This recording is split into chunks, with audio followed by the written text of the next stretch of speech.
Here we go, New Zealand Warriors family. It's the biggest game of the season, and it's a game that many doubted the Warriors would ever participate in, given the loss of experience we had coming into the 2025 season. Despite all the doubters, the boys are here. They're into the finals. We made the top six up against four-time champions, the Panthers. This is going to be an absolute mission of a game, but while a game lasts 80 minutes and there's two teams on the field, we still have a chance. If we can get a few things to go our way, if we can get that crowd behind us, I have every faith that the boys can sneak this upset.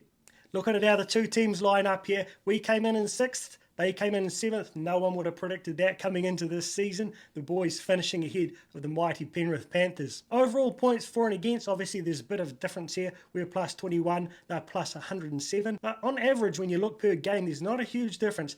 They're 24 points for and 19 against, and we're 21.5 points against and 20 against. So that's less than a try difference between both teams. So on average, we've delivered very similar over the year, and a lot of these other stats reflect that. Average number of tries, average line breaks, average tackle breaks, average offloads, not overly dissimilar here. They have a slight edge in all of those stats, but there are a few areas that we're still holding our own in.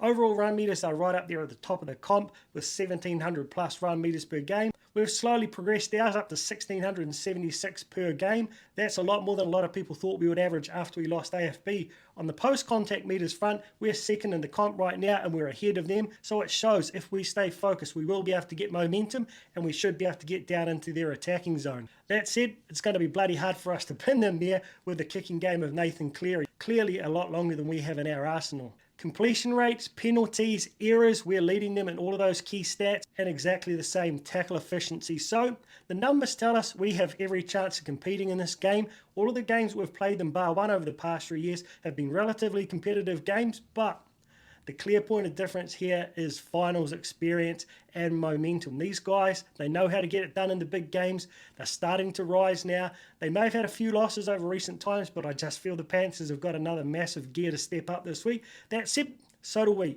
If we can deliver something close to what we delivered against the Sharks and really produced our best footy, if we're absolutely clinical, I think we can compete with these guys. And as I said, you just never know when it comes to a game of NRL footy. I think there'll be at least one genuine upset this week in the first round of the finals, and what's to say it's not going to be the Warriors. Let me know your thoughts, guys. Hand on heart, what do you reckon the score will be, and what do you dream the score will be? I've said this all week, if I'm completely honest. I'm not overly confident that we will win. I think that we can genuinely compete, and I absolutely hope that the boys can get a massive upset. Unfortunately, I can't get there, so I'm going to be watching it at home, but in spirit, I'm going to be there screaming my absolute lungs out. Up the mighty New Zealand Warriors. We got this.